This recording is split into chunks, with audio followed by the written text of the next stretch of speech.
নেত্রকোনার বারহাট্টা উপজেলায় প্রায় 1,80,000 মানুষের বসবাস। তাদের অধিকাংশের জীবিকা কৃষিকাজ। আর্থিকভাবে অসচ্ছল এসব মানুষের চিকিৎসার জন্য সরকারি হাসপাতালই ভরসা।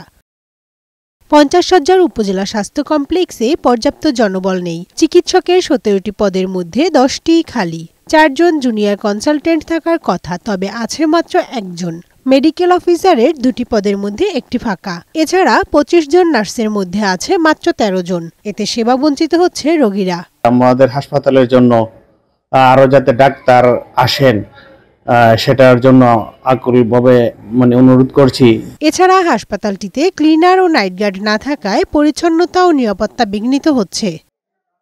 ঊর্ধ্বতন কর্তৃপক্ষকে বারবার চিঠি দিয়েও কোনো লাভ হয়নি বলে জানালেন সংশ্লিষ্টরা। আমরা এই ক্রাইসিসের মধ্যে যেহেতু ডিউটি করে থাকি, যদি পর্যাপ্ত সংখ্যক ডাক্তার পাওয়া যেত তাহলে আমরা আরো আউটডোরের সার্ভিসটা আরো রেগুলার দিতে পারতাম, আরো ভালোভাবে দিতে পারতাম। শিগগিরই পূর্ণাঙ্গ স্বাস্থ্যসেবা নিশ্চিতের আশ্বাস দিয়েছেন উপজেলা পরিবার পরিকল্পনা কর্মকর্তা। এই সিভিল সার্জনের নির্দেশনা এবং আমাদের ঊর্ধ্বতন কর্তৃপক্ষকে আমরা কিন্তু যাবতীয় জিনিস বারবার চিঠিতে অবহিত করেছি। আমাদের এই 31 শয্যা হাসপাতালটা 50 শয্যায় শুধু প্রশাসনিক অনুমোদন হয়েছে, ম্যান পাওয়ারটা হয় নাই। ম্যান পাওয়ার আসলে নিয়োগের প্রক্রিয়া দিন এটা হয়ে গেলে আমরা আসলে বেঁচে যাই। শুধু আশ্বাস নয়, হাসপাতালটির স্বাস্থ্যসেবার মান বাড়াতে দ্রুত পদক্ষেপ নেওয়ার দাবি স্থানীয়দের। কানিজ নুসরাত, বৈশাখী সংবাদ।